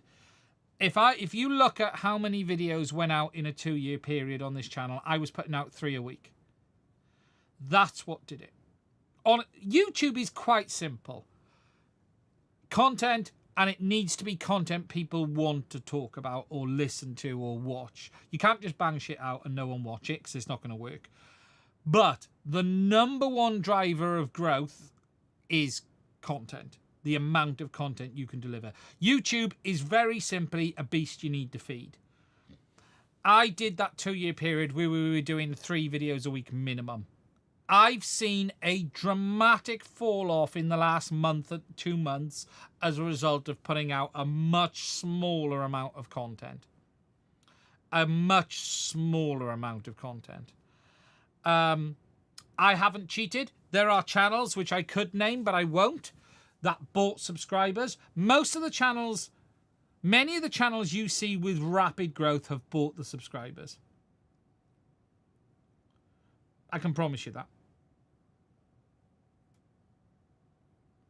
You will have to have at least in the neighborhood of 300k subs to make a living. To make a decent living, yes, I would agree with that Zero box. Yeah, you can scrape a living on 130, 140, but it depends your Patreon size. Look, Patreon is amazing. I could not... Look, if Patreon stopped, I'd be over tomorrow. Because without Patreon, it's game over. YouTube doesn't pay it. Patreon's what pays it. And that's a push for Patreon. Patreon is what pays it. YouTube doesn't. Patreon is the key.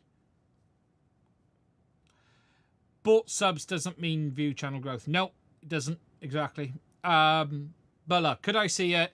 Yes. Would I want to? That's a very different thing. But I have seen a huge drop-off since I've really made less content in the last sort of 6 to 8 weeks. I've taken some time out. The truth is very simple.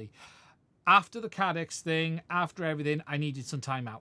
I needed some time out after I've done 2.5 years of absolute pushing. 3 videos a week is hard. Is really hard.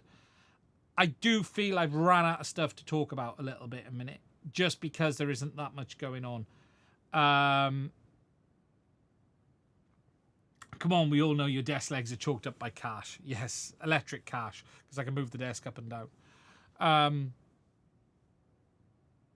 But content is king, honestly. The growth I saw was the more you feed the beast, the more YouTube promotes your content, the more subscribers you will gain, the more views you will gain, the more Patreons you will gain, the more user it scales. Yeah, editing is a huge problem. It is for me as well. Editing is a huge issue. I've got my workflow quite tidy. I've got my workflow quite tidy now, but I've lost. Look, I'm going to be honest with you guys a bit. I have lost my mojo a little bit on producing content. Here's the big issue with stopping.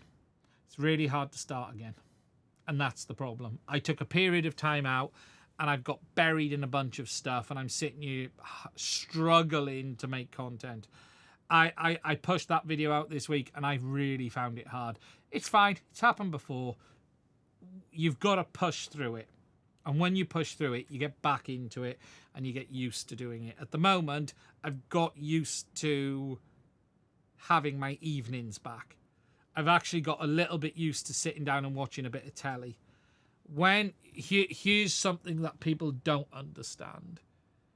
When I'm doing this at full pace, I am spending every night from 7 o'clock till midnight recording and editing.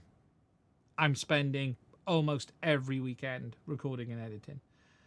And it's impossible to do with a family. It's not what people realize, honestly. I don't think people have any idea how much time it really takes up. Testing, recording, editing, testing, recording, editing.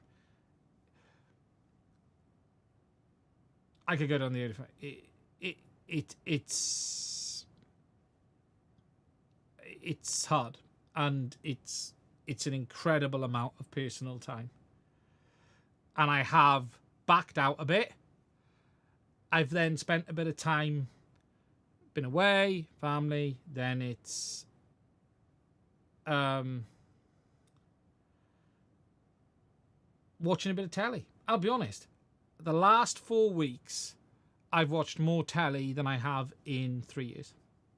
I find, before we move on to the last subject, the last 4 weeks, I finally finished watching Discovery, Star Trek Discovery, because I never finished the series.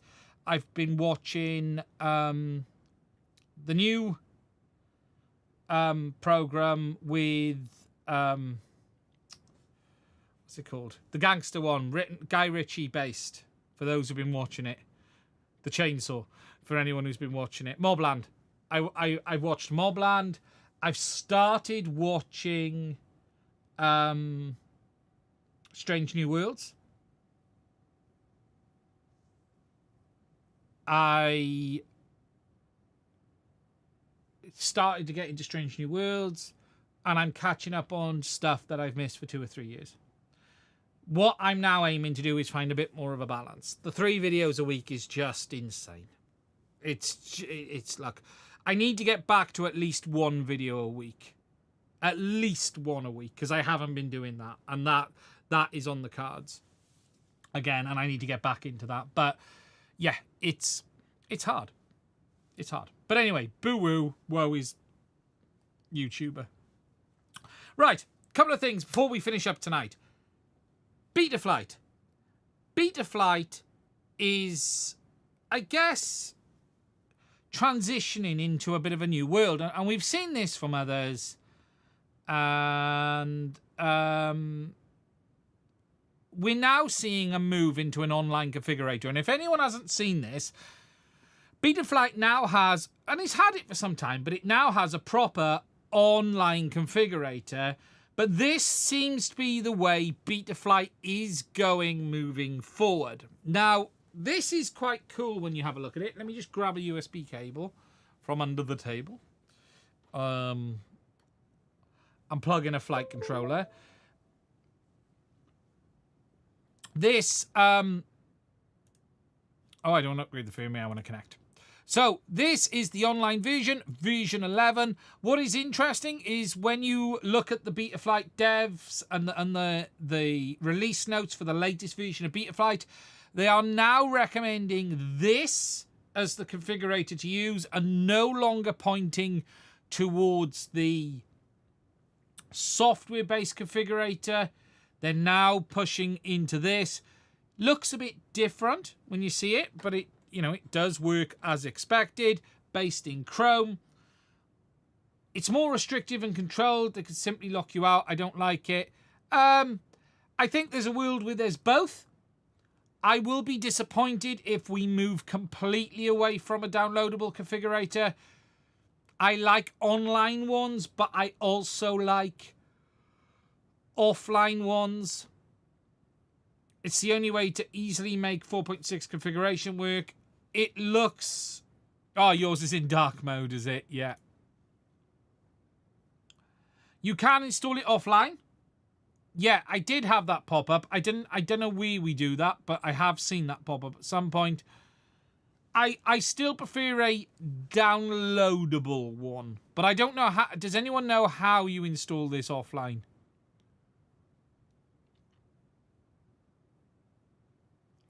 because it did pop up and ask me this earlier and then I lost it. But look, what's quite cool is Betaflight's had a bit of an overhaul look in the configurator. It looks quite good. Just left at the start. Ah, there it is. So then you're installing it into Chrome is what I'm guessing. Would you like to pin on my taskbar? Yes. So it then opens up as a standalone Chrome app like you see there. So you can still pin it and do it that way.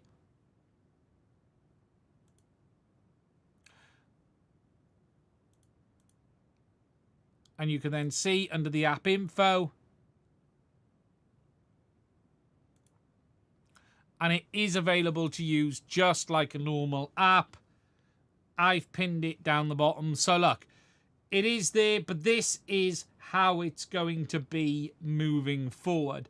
It is very cool, to be fair. I do like it.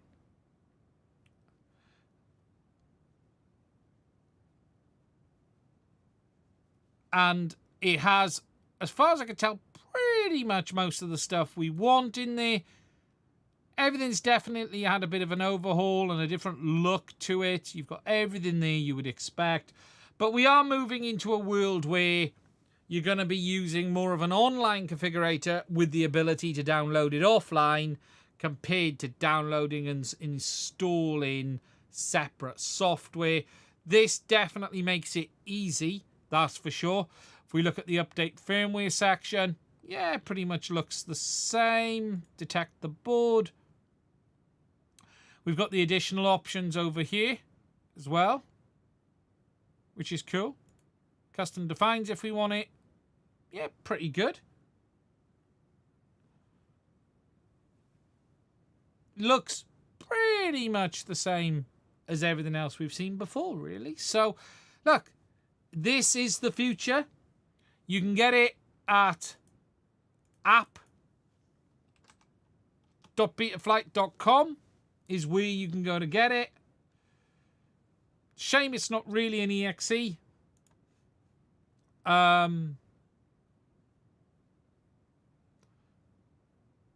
Will I now follow this setup? I don't know. Genuinely, I don't know. Probably, eventually, I guess. I don't know. You know, the truth is, this is the direction the Betaflight guys have gone. This is the latest version now.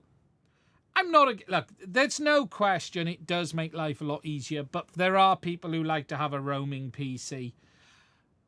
Chrome has become extremely dominant.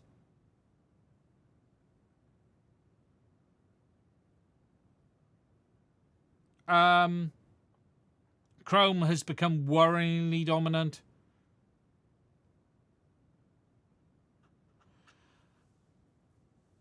But it's good. It's available. It's there. We're just going to have to wait and see how it goes. I would like to see an official supported phone app or device app from Betaflight. Yes, the SpeedyBee app is there, but I don't really like the SpeedyBee app.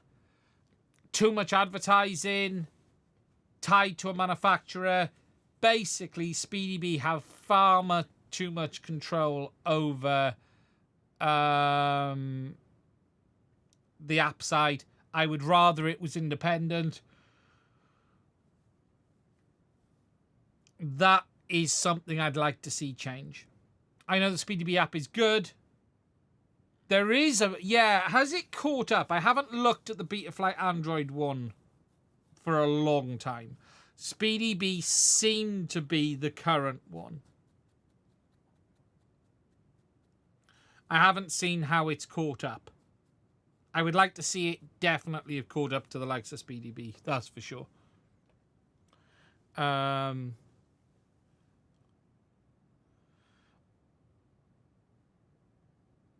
Limits asks a great question. What are your thoughts on AI and FPV drone tuning? I know it might be too soon to talk about it, but I believe it will be a thing.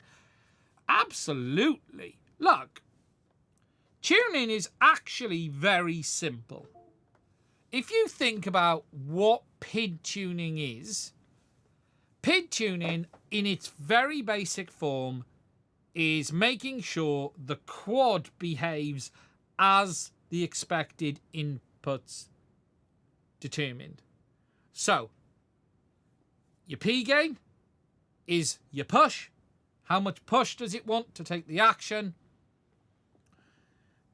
Your D gain is then your brakes, and then your I gain is your accuracy, is always the term I seem to do.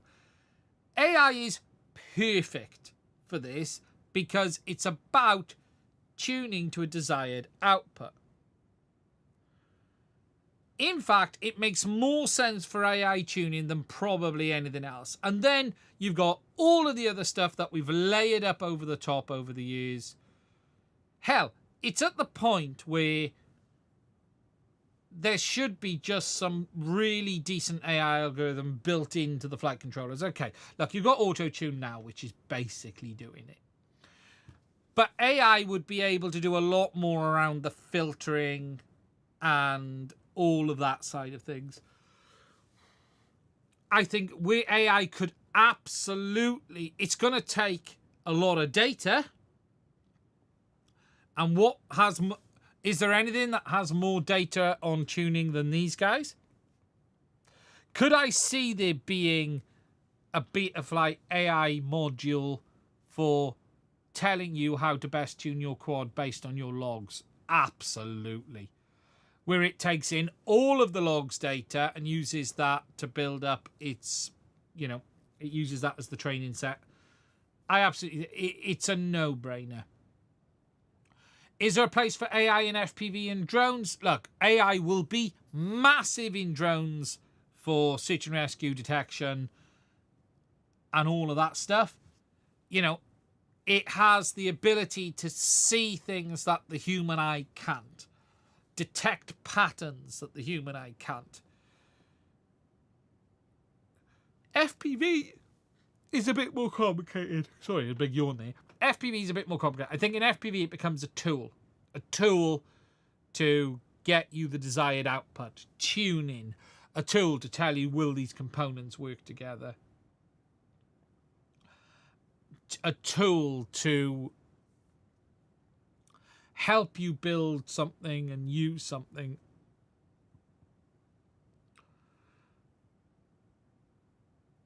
I don't think AI will dramatically change FPV.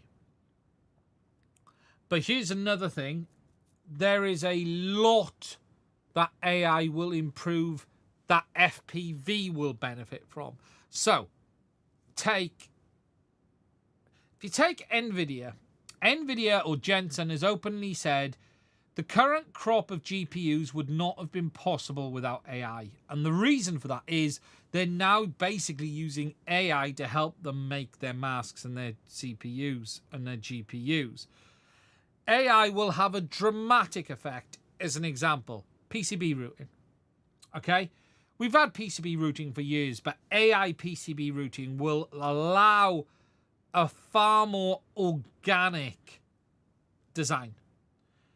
AI designing of frames for better strength, and there's so much the impacts of it will filter out into. And it's gonna have a huge impact, but it needs training data, it needs models, we need all of that. I actually, while I was on holiday, and I spent a bit of time in GPT. I paid a month of GPT for just to have a play. And even I'm using it. I'm beginning to use it more and more. So, yeah, NVIDIA is obviously using AI to use the drivers. Yeah, that's for sure. I think there's a lot that is going to become really interesting. Is it worth me spending £12 a month on it? No. I spent, I think, £12 for a month just to have a play. And it's interesting. There's a learning curve, that's for sure. And driving it is it will happen really quickly when it happens. It will happen so fast. The transition will be insane. There's that great thing in it, you know, horses, humans used horses for thousands and thousands of years to move around, transport, drive things. In basically a 40-year period, the horse was replaced by the motor vehicle. The engine, in essence, replaced the horse completely. In every way. From vehicles through to everything. Horses lasted thousands of years. 1,000 years. Hundreds of years. Whatever the numbers are. We used horses. And then in 40 years, we went from horses being everything to they're no longer used for transport. They're no longer used for running machinery. And the move to AI will be similar. It will move very, very fast into almost everything we do before you even realize it. And that's what will happen. And it won't, but it will be the little things. And here's a great example of where machine learning and AI will change everything. Take your fridge. Okay, so a refrigerator is a very basic device that basically cools. It cools based on a thermostat. That thermostat might be electronic. That thermostat might be a traditional thermostat. Your fridge doesn't cool based on its use. It cools based on internal temperatures. Now, those internal temperatures will, in essence, be driven by your use case, because if you open the door and leave it open for 5 minutes, the internal temperature is going to shift and the fridge is going to go warmer. But this is where machine learning and AI will kick in. Your fridge will start to be able to do things, and we even do this now, but it will know that between 5 and 7 o'clock at night, you're in there on average 12 times. So to ensure that the internal temperature of the fridge remains stable, it's going to actually increase the amount of cooling in the hours leading up to that. But it knows on a Tuesday that you don't do that because you've gone out with your friends. And look, all of your equipment will basically build their energy usage patterns, their availability, their features around you, your habits, your use, and this is just the simple stuff. This is the easy stuff. You know, wait till we really get into the amazing stuff. But what it will be is everything will just the Amish will be the only ones that survive the imminent apocalypse. But I'm keeping it simple. That's time-based statistics, but you need to take that to the next level. You then have machine learning where it detects your usage patterns, the days your kids are home, the days your kids go swimming. You take this beyond all of this, that it builds a picture of your life and changes its behavior around that. So that, you know, you take it, and again, that's basic machine learning. But it will then be able to predict things.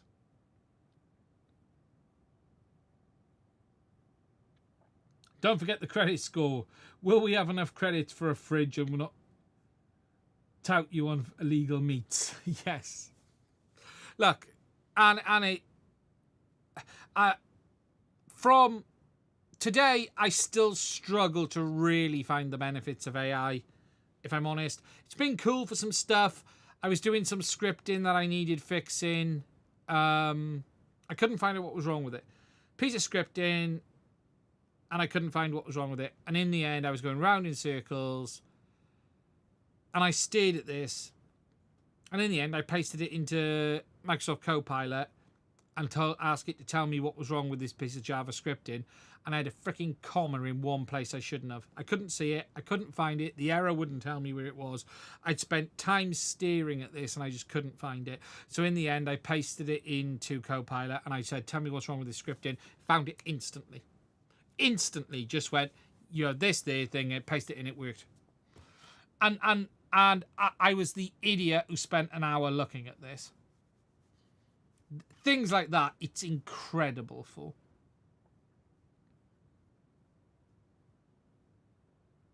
It's incredible for things like that.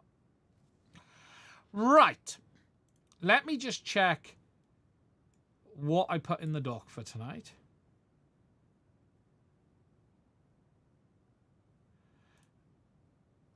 The last thing we're going to talk about quickly, let me move my cold tea, is this. There will be a video coming on it tomorrow, but yes, I have... Ooh, that's out of focus. Whoop. I have been playing with the Access Flying 04 Lite casing. The video on this will come this week. I've got some thermal testing as well. But I've been having a play with it. I think it's really cool. For if you need something to house it, it absolutely makes a difference with cooling. Dramatic difference. You know, I got something like 3 to 4 minutes of use out of it without any form of airflow before it started overheating. Really, nothing not to like about it. If you wanted to get a light into something with a bit more protection. It's only going to be a short video because you don't really need to go over things too much with a device like this. But it absolutely makes a difference. What I can't tell you is how much lens flare you're going to get from the additional piece of glass on the outside, but you can take that off if you want to. You don't have to keep that on. You can remove it. Obviously, the field of view is the same. You're not going to get a change there. I can't remember how much the kit weighs, but all in, it's 21 grams, I think. As it is there, as that is, let me just check. I did weigh it, but I can't remember the naked weight of the equipment. But all up, I think it's... I'll tell you now.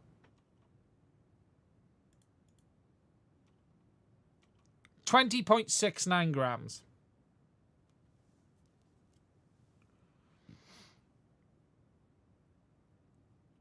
So 20.6 as you see it there.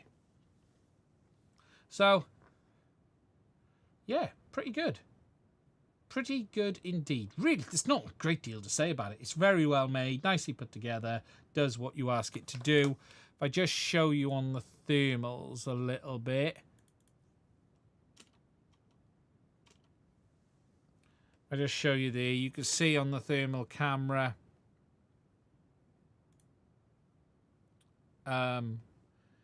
It just keeping... Scott, can you send me pictures? I'm intrigued what the differences are. I'd love some great pictures of this. I'm going to order. So, something to note is there are apparently a minor change to the 04 Lite air unit in production, but we don't know what it is. I'm looking for pictures. If anyone has pictures of a brand new one, I'd like good ones of both sides of the board. Ideally that I can compare or even post up on FPV Wiki. If you can send me some pics on Discord, email, I'd be a really happy man. And I'll talk about it on the live stream. But yeah, what email address? mad_rc@icloud.com. It seems to be April production. mad_rc@icloud.com.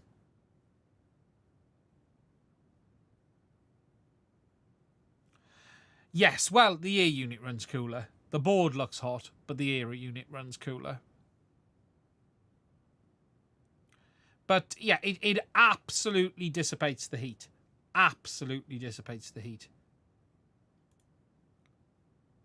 But it still gets hot.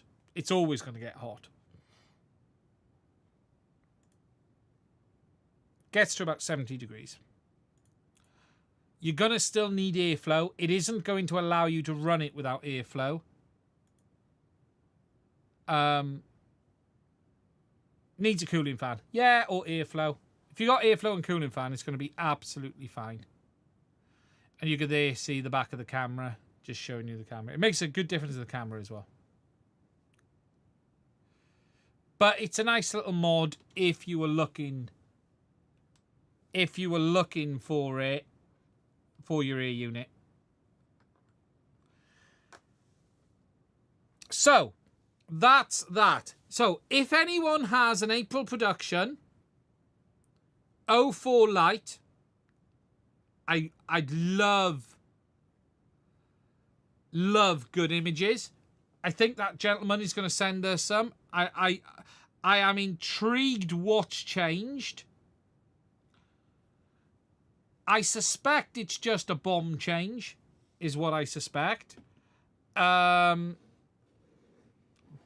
not expecting it to have any performance changes, but it is DJI often does a revision of their hardware. It's not uncommon for DJI to do a revision of their hardware. Last thing, quickly, before we wrap this one up, I'm in the middle of testing this from Thermal Master. Now, they sent me, this is a handheld thermal camera. Now, unfortunately, this one doesn't have the macro lens. This is designed for home or business use. Incredibly cheap compared to many of the others on the market like this. This is a couple of $100 with a built-in screen. It's still the lower resolution, but let me... have we got it on the X resolution mode? I don't know. But this is actually a really cool piece of kit, and there will be a video coming on this. I've had this a little while. But this is a standalone. Really handy, though, for out and about and around. If you've not had thermal cameras look like this, these ones are really good. Honestly, for anything you want to look at. It also has a light built in, a 2-megapixel normal camera. So if I switch it, but it also has a laser pointer built in as well.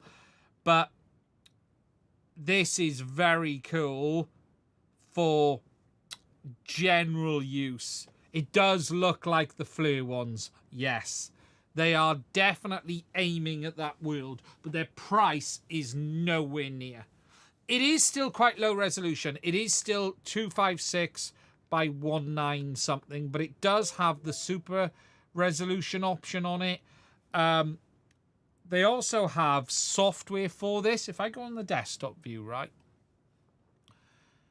they have software for this. So there as well. Let me turn up. So it's got the super resolution on there. So that's my actual camera you're looking at. With the super resolution mode, it's not bad. It's pretty good. It's not designed for close-up front, as you can see there. What's warm there? There's something under my bench warm there. That's interesting. If I show you over here, my Stream Deck. It's not got the... But it is a very... There you go. You can see the plugs over there. Look. It's also got digital zoom. So you can actually digitally zoom in as well. So look at that. I'm here and I've digitally zoomed in. 25 frames a second. Really cool piece of kit, if I'm honest. But the price of this compared to a third FLIR one is crazy. You can see the light over there. My consumer unit and light there. That's one of my lights in the studio.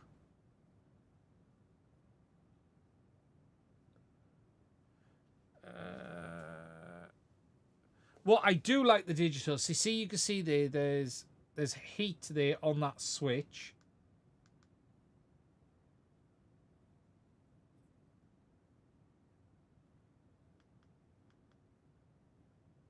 You can see the thermal camera, the camera on my microscope. Now, they're also going to do a macro version of this, which you can use on the bench before I finish up. But it also records, takes stills. Very cool. Honestly, for around the workshop. It also has, let me see if the dual mode works. Image mode. So you've got your real camera mode. So if I go to the desktop, you've got a real 2 megapixel camera mode, look. But you've also got fusion mode. Now you do need to configure this, and you might need to calibrate the fusion mode. But look at that there on the fusion mode. So yeah, it's not quite 100% calibrated.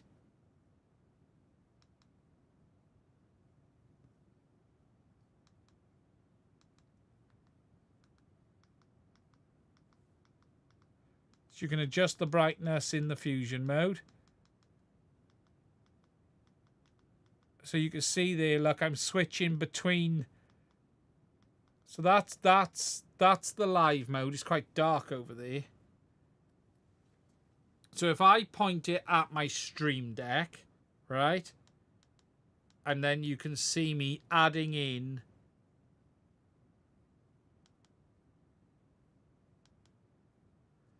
thermal mode over the top, all the way to 100% thermal. But yeah, very cool indeed. And it's also got like a picture-in-picture mode as well.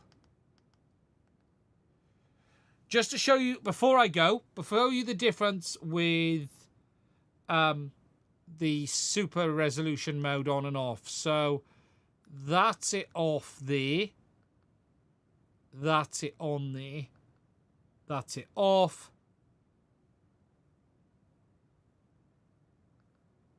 That's it on. So yeah, really, really cool bit of kit. From what I've seen on the pricing, it's on pre-order, and if I go to their website, right, because there has been a bit of confusion on the pricing on this. It's called the Thor. So it's called the Thermal Master. So $299. You've got to pay a £5 deposit at the moment. $299 for the version you see here, which I think is a great deal. If you want the macro version, though, it's $600, and that has a few extra features. But the one I've got here, this isn't the macro version. There's a £5 deposit. It's not save $284. It's going to be $299. And for a handheld thermal, yeah, they call it super resolution sharpening. For the handheld thermal, I really like these devices. I really like these. Thermal cameras used to be the products of only the special. I have a lot of thermals now. More thermals than I'll ever use, if I'm honest. But thermal cameras used to be the mythical product of only the very special. Thermal cameras, oscilloscopes, and spectrum analyzers. Spectrum analyzers are still out of reach of most people, especially at gigahertz frequencies.